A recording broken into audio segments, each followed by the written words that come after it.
الرحيم الحمد لله رب العالمين والصلاة والسلام على محمد وعلى آله وصحبه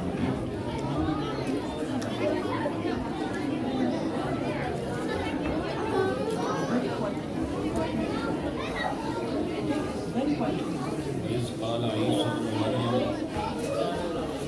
يا بني إسرائيل إني رسول الله إليكم مصدقا لما بين يدي من التوراة ومبشرا برسول يأتي من بعد اسمه أحمد صدق الله مولانا العظيم درود پاک پڑھیے الصلاة والسلام عليك يا رسول الله وعلى آلك وأصحابك يا حبيب الله.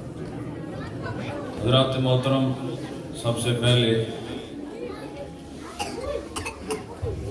میں جتنے بھی یہاں مرد و زن مجتمع ہیں ان سب کو آمد ماہ میلاد کی مبارک اور اس پر مستضاد یہ کہ پہلے عشرے میں ہی یہ سعادت برطانیہ کی سرزمین پر آستانہ عالیہ گنگوہ شریف کو بوساطت صاحبزادہ محمد جنید اختر صاحب نصیب ہوئی کہ اس خوبصورت جلوس اور میلاد کے عظیم الشان جلسے کا انعقاد کیا. مقتدر، محتشم، ذی وقار و ذی احترام علماء کرام مجلس کی زینت ہیں. میں مختصر وقت کے لیے چند معروضات گوش گزار کر رہا ہوں. سب سے پہلے اس خوبصورت پروقار پربہار مجلس کے انعقاد پر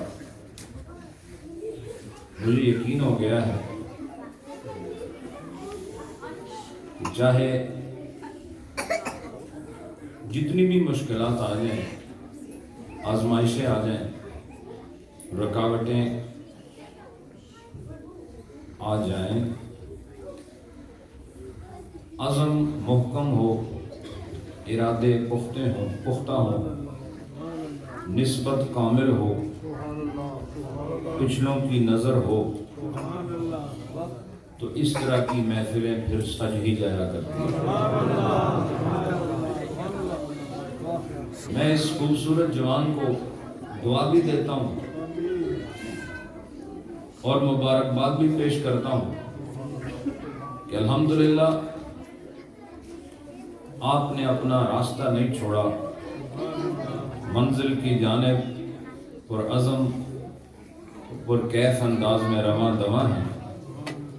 اور مجھے یہ کہنے میں بھی کسی قسم کی کوئی دقت محسوس نہیں ہو رہی کہ الحمدللہ وہ عظیم انسان جس نے برطانیہ کی سرزمین پر اہل سنت والجماعت کو ایک خوبصورت مرکز، ایک عظیم الشان مسجد اور ایک عظیم الشان علمی ادارہ تحفے میں دیا، وہ عظیم انسان نقشبندی طریقت کا فیض لے کر اس سرزمین پر جس طرح خدمت میں مصروف رہے، زمانہ انہیں صوفی عبداللہ خان صاحب کے نام سے جانتی ہے.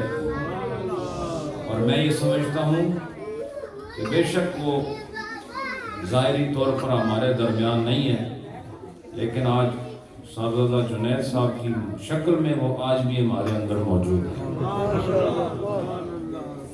اور وہ تمام وابستگان متعلقین جو گنگوہ شریف کی بہاروں کو محفوظ لیے معمولات اہل سنت نبھا رہے ہیں، وہ لوگ بھی مبارکباد کے مستحق ہیں.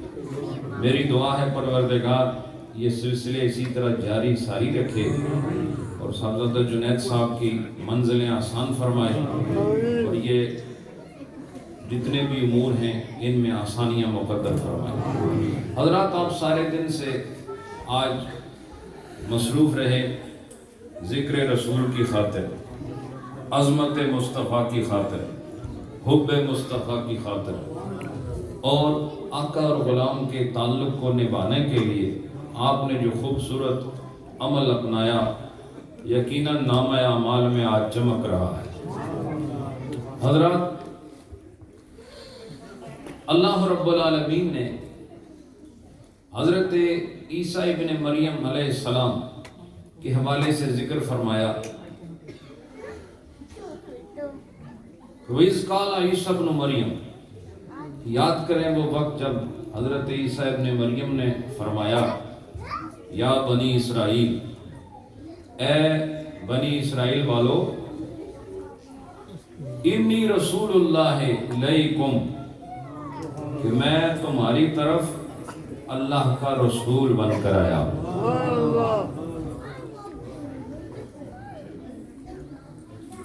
میں تمہاری طرف اللہ کا رسول بن کر آیا ہوں۔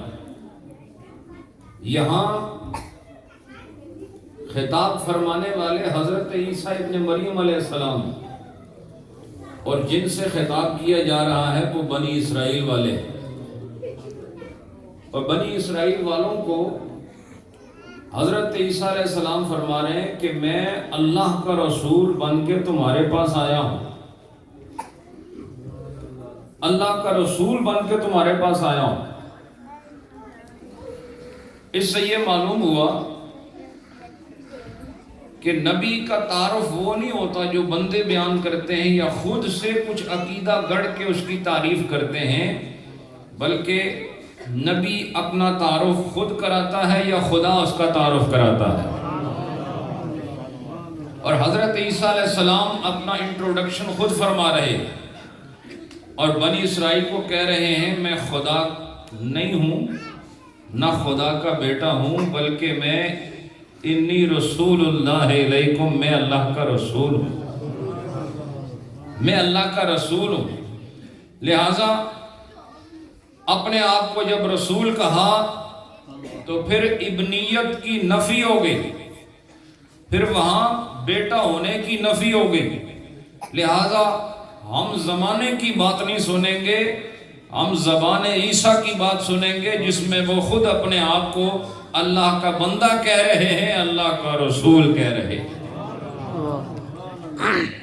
اور دوسری بات اس میں قابل غور یہ ہے کہ حضرت عیسیٰ علیہ السلام آگے فرماتے ہیں انی رسول اللہ علیکم، میں تمہاری طرف رسول بنا کے بھیجا گیا ہوں۔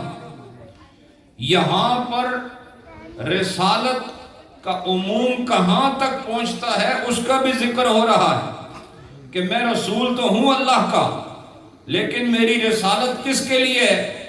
فرمایا الیکم، تم جتنے بنی اسرائیل والے ہو تمہارے لیے مجھے اللہ نے رسول بنا کر بھیجا ہے۔ لہذا حضرت عیسیٰ ابن مریم علیہ السلام کی رسالت میں کوئی شک نہیں، لیکن ان کی رسالت کہاں تک ہے؟ بنی اسرائیل تک ان کی رسالت ہے، لیکن جب ہمارے نبی کا مرحلہ آتا ہے، نبی پاک بھی اپنا تعارف فرماتے ہیں اور فرماتے ہیں ارسلت الی الخلق کافہ، میں کسی ایک دو کے لیے نہیں بلکہ کل کائنات کے لیے رسول بن کر آیا۔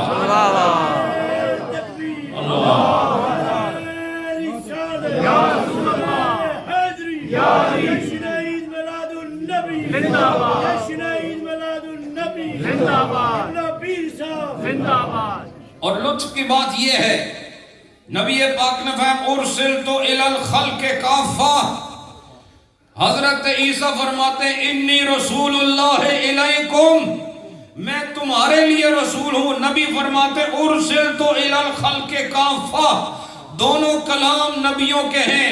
عیسیٰ اپنی رسالت کا اعلان کر رہے ہیں اور اس کی حدوں کو بیان کر رہے ہیں، اور مصطفیٰ اپنی رسالت کا بیان کر رہے ہیں اور اس کی حدوں کا بیان کر رہے ہیں. فرمایا حضرت عیسیٰ کی رسالت کو بنی اسرائیل کے لیے ذکر فرمایا اور محمد الرسول اللہ کی رسالت کے لیے کسی ایک انسان کی بات نہیں، جنات کی بات نہیں، بلکہ خلق فرمایا ہے.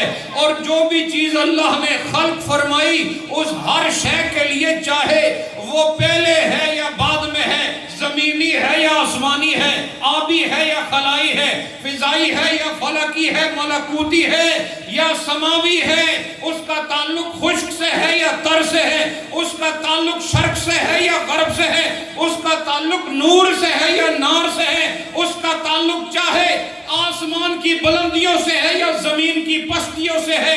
کائنات میں جہاں جہاں تک ہمیں خلق نظر آتی ہے وہاں وہاں تک محمد کی مصطفی نظر آتی ہے.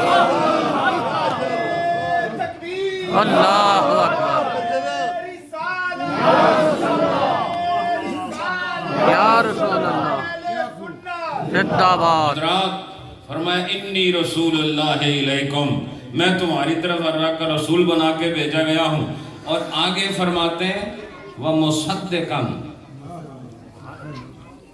میں رسول بنا کے بھیجا گیا ہوں، لیکن اب کس حال میں بھیجا گیا ہوں؟ حالت بھی سن لو، میں مصدق بن کر آیا ہوں، میں تصدیق کرنے والا ہوں. حضرت عیسیٰ علیہ السلام اپنی رسالت کے بعد آنے کا حال بیان فرما رہے ہیں. مصدقاً، میں تصدیق کی حال میں آیا ہوں.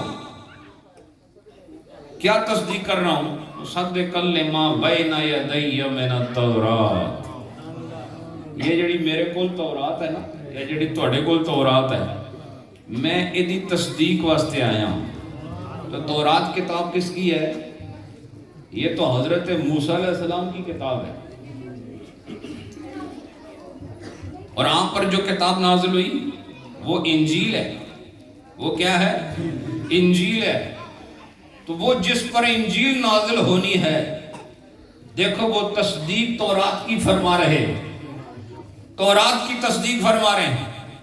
گویا یہ ثابت ہو گیا کہ سلسلہ نبوت میں کوئی منافرت نہیں ہوتی، کوئی مغایرت نہیں ہوتی، ان میں کوئی امتیاز نہیں ہوتا، یہ سارا سلسلہ ایک ہوتا ہے. یہ نہیں ہو سکتا کہ حضرت ابراہیم کے صحائف کا بعد والا کوئی نبی آ کے انکار کر دے، چونکہ یہ سلسلہ آدم سے چلا ہے محمد تک. ہر ایک نبی اپنے سے پچھلوں کی تصدیق کرتا آیا. اور فرمایا مصدقاً، میں تصدیق کرنے والا ہوں. میں تصدیق کرنے والا ہوں کس چیز کی؟ اس تورات کی جو حضرت موسیٰ علیہ السلام پر نازل ہوئی ہے. پتہ چلا نبیوں کا نظام ایک ہے، نبیوں کے احوال ایک ہیں، نبیوں کی جان ایک ہے، نبیوں کی روح ایک ہے، نبیوں کا باہم اتحاد ثابت ہے، اور نبی ایک ہی دین لے کر چلتے ہیں. اس لیے کہ اگر کوئی ایسا نبی یا ایسی کتاب جو خود ساختہ ہو جائے، اللہ کی طرف سے نبی نہ ہو، کتاب اللہ کی طرف سے نہ ہو، یاد رکھو آنے والا کوئی نبی اس کی تصدیق نہیں کرتا.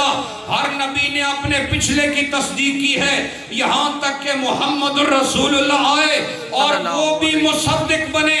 یہ باقی نبی اپنے پچھلے نبیوں کے مصدق بنے، لیکن محمد الرسول اللہ کل سلسلہ نبوت اور رسالت اور اللہ کے کلام کے سلسلے کے مصدق بنے، اور کہا میں تصدیق کرتا ہوں کہ مجھ سے پہلے اگر عیسیٰ آیا تو وہ بھی سچا ہے، موسیٰ آیا تو وہ بھی سچا ہے، ابراہیم آئے تو وہ بھی سچے ہیں، نوح آئے تو وہ بھی سچے ہیں.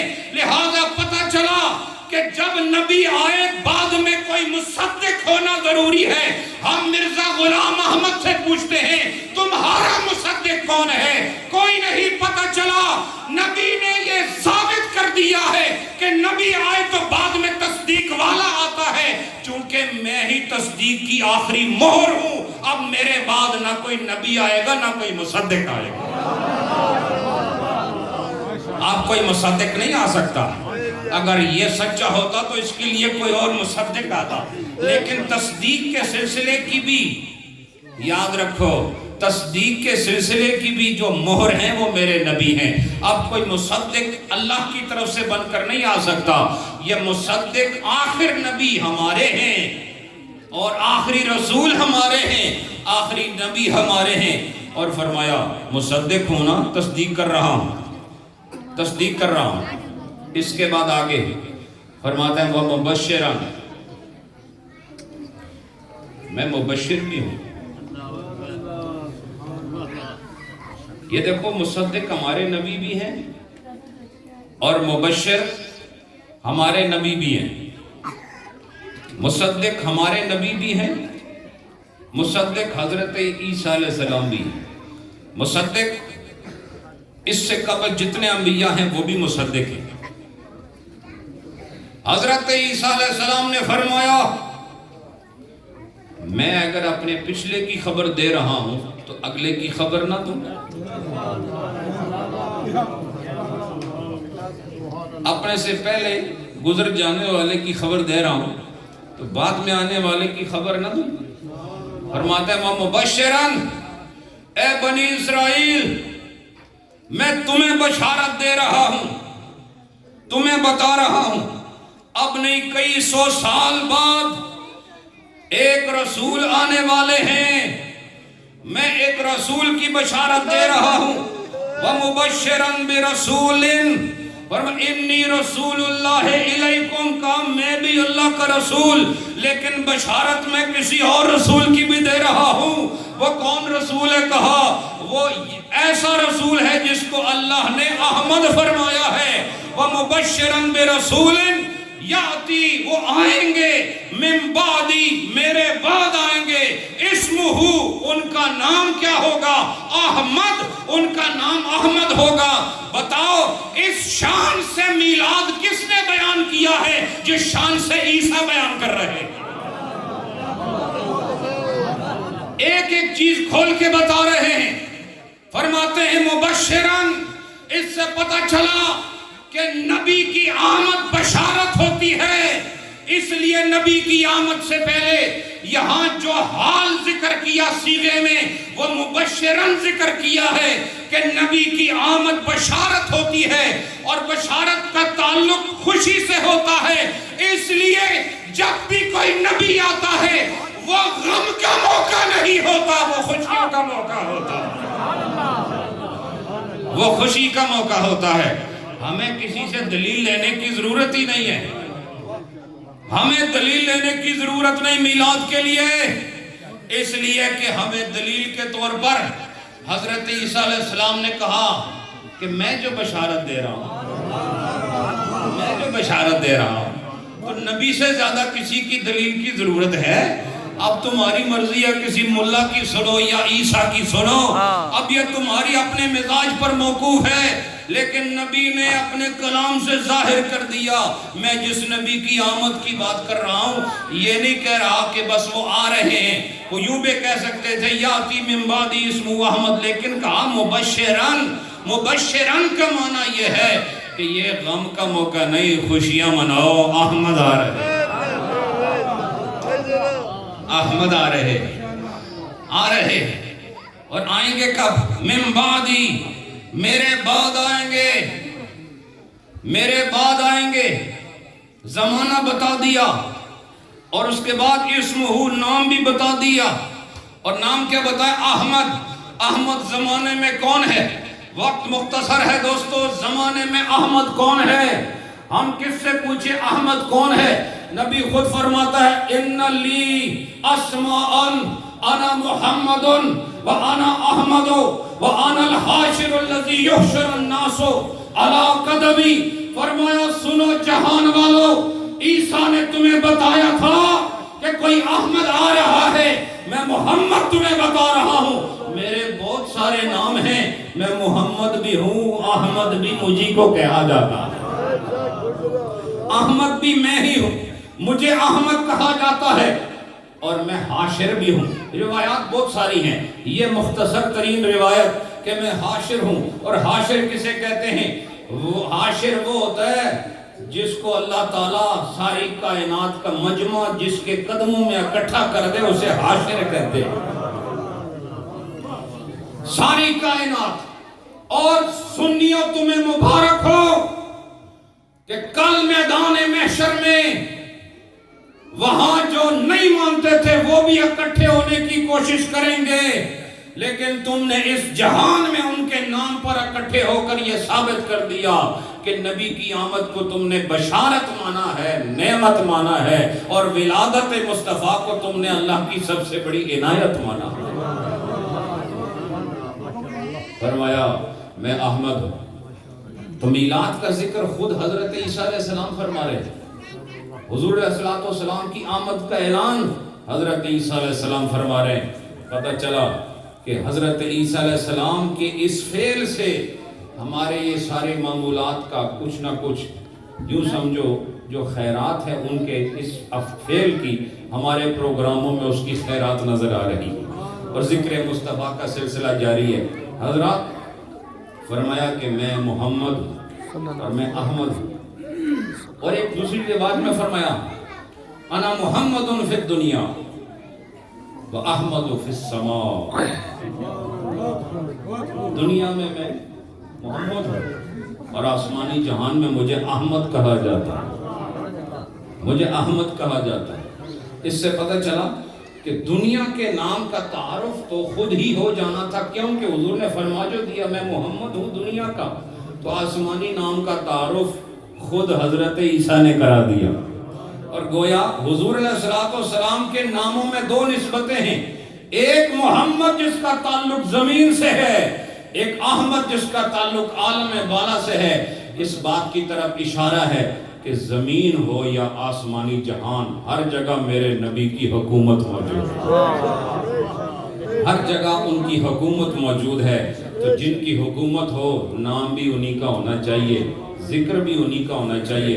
اسی لیے اللہ رب العالمین نے فرمایا وَرَفَعْنَا لَكَ ذِكْرَكَ، ہم نے آپ کا ذکر آپ کے لیے بلند کر دیا. پتہ چلا کہ یہ ذکر کی بلندی اسی لیے ہے کہ آپ محمد ہیں، آسمانوں میں آپ احمد ہیں، اور حشر والے دن آپ عاشر ہوں گے. ساری کائنات آپ کے قدموں میں آئے گی. اور باقاعدہ جس طرح حضرت عیسیٰ علیہ السلام نے کہا میرے بعد آئیں گے احمد، میں تمہیں بشارت دے رہا ہوں، یعنی وہ پہلے سے لوگوں کو گائیڈ کر رہے ہیں. سن دے ہو کہ نہیں بھائی؟ وہ پہلے سے گائیڈ کر رہے ہیں، ابھی آئے نہیں ہیں، گائیڈ کر رہے ہیں، آنے والے ہیں. محمد کی طرف لوگوں کو گائیڈ کیا جا رہا ہے، محمد کی جانب لوگوں کو مائل کیا جا رہا ہے. یہ دنیا کی بات ہے. اور آخرت کی بات، آخرت میں بھی ہم دیکھیں گے جس نبی کے پاس جاؤ گے وہ یہی کہے گا جاؤ محمد کے پاس چلے جاؤ. صلی اللہ علیہ پتہ وسلم. چلا دنیا میں بھی یہ نبی محمد کی طرف مائل کرتے رہے، اور حشر کے میدان میں بھی یہ کہیں گے وہی بارگاہ ہے جو دنیا میں ہم اعلان کرتے تھے، آخرت میں بھی یہی اعلان ہے. جس طرح دنیا میں تمہاری نصرت اور فتح ان کے بغیر ممکن نہیں تھی، آج حشر کے میدان میں بھی اگر تم فوز و فلاح چاہتے ہو اور عتق من النار کا عہدہ چاہتے ہو تو جاؤ، وہی ایک در ہے در مصطفیٰ. کیونکہ وہ احمد بن کے بھی جیے ہیں، وہ محمد بن کے بھی جیے ہیں. آج ذرا دیکھو کہ وہ شفیع بن کے کیسے تمہاری شفاعت کرتے ہیں. اور روایات گواہ ہیں کہ قوم دوڑے گی، لوگ بھاگیں گے، افراتفری ہوگی. اور یہ جڑی میں گلاں ہون کرنا یہ میرے توڑے نال ہون والی ہیں، قصہ نہیں بیان کر رہا ہوں، یہ میرے اور آپ کے ساتھ ہوگا، یہ میرے اور آپ کے ساتھ یہ ہونے والا ہے. اس لیے پہلے سے تیاری کر لو. اور ہمارے یہاں کیوں کہتے ہیں بار بار ذکر رسول عام کرو، ذکر رسول عام کرو؟ وجہ یہ ہے کہ جدھر بھی جاؤ نجات ہو ہی نہیں سکتی جب تک نبی پاک کا ذکر نہ ہو جائے. قبر میں ان کے بارے میں سوال ہے، حشر میں انہی کے بارے میں آپ کو کہا جائے گا جاؤ ان کی طرف جاؤ. تو اگر آپ کو ان سے محبت نہیں، تعلق نہیں، تو ان کی پاس کیسے جاؤ گے؟ ہم آج سے ہی عادت بنا رہے ہیں. ابھی حضور بظاہر ہمارے اندر موجود نہیں، نبی پاک یہاں جلوہ گر نہیں ہے اس حساب سے کہ ہم انہیں دیکھ سکیں. وہ ایک علم کے اعتبار سے اپنے قبر انور سے وہ جہاں چاہیں آسمان و زمین میں دیکھ سکتے ہیں.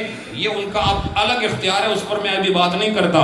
وقت آیا تو کبھی انشاءاللہ بات کریں گے. لیکن یہ بات یاد رکھو کہ نبی پاک صلی اللہ علیہ وآلہ صلی وسلم اللہ علیہ آج ہم عادت بنا رہے کہ کوئی بھی مجلس ہو میر مجلس محمد کی ذات ہے، صلی اللہ اس لیے علیہ کہ کائنات کی سب سے بڑی مجلس حشر کی مجلس ہوگی، اور اس مجلس کا جو میر مجلس ہوگا وہ ہمارے نبی ہوں گے۔ ہم عادت بنا رہے ہیں کہ جب وہ لمحہ آئے، جس طرح یہاں اکٹھے ہو کر یا رسول اللہ کے نغمے الاپ رہے ہیں، وہاں ہمیں دقت پیش نہ آئے، بس ادھر حشر کا اعلان ہو، ادھر ہم قدم مصطفیٰ میں حاضر ہو جائیں۔ حضرات اللہ آپ سب کو سلامت رکھے، برکتیں عطا فرمائے، اور یہ خوبصورت پروگرام ہمارے جید علماء کرام قبلہ مفتی صاحب، قبلہ حافظ صاحب، صاحبزادہ رفیق چشتی صاحب، اور ہمارے دیگر جتنے بھی اہل محبت ہیں، بالخصوص صاحبزادہ محمد جنید صاحب جنہوں نے بڑی محنت کی، اور وہ لوگ، وہ جوان جو ان کے دست و بازو بنے، وہ خلفاء آستانہ علیہ گمکول شریف کے، جنہوں نے اس خوبصورت نظام کو آگے بڑھانے اور اپنے پیر طریقت اور اپنے عظیم خلیفہ عبداللہ خان صاحب جو کہ ایک رہبر، رہنما اور ایک انقلابی شخصیت تھے، ان کے سلسلوں کو جاری رکھا۔ میں دعا گو ہوں یہ چمن آباد رہے، یہ سلسلے قائم رہے، یہ بہاریں موجود رہیں، یہ محبت کا دریا بہتا رہے، یہ عقیدت کی ہوائیں چلتی رہیں، یہ خوبصورت آسمان محبت پر عقیدت کے ستارے چمکتے رہیں، اور یہ سلسلہ طریقت نقشبند اللہ اس سے لوگوں کو فیضیابی نصیب فرمائے۔ وآخر دعوانا الحمدللہ رب العالمین۔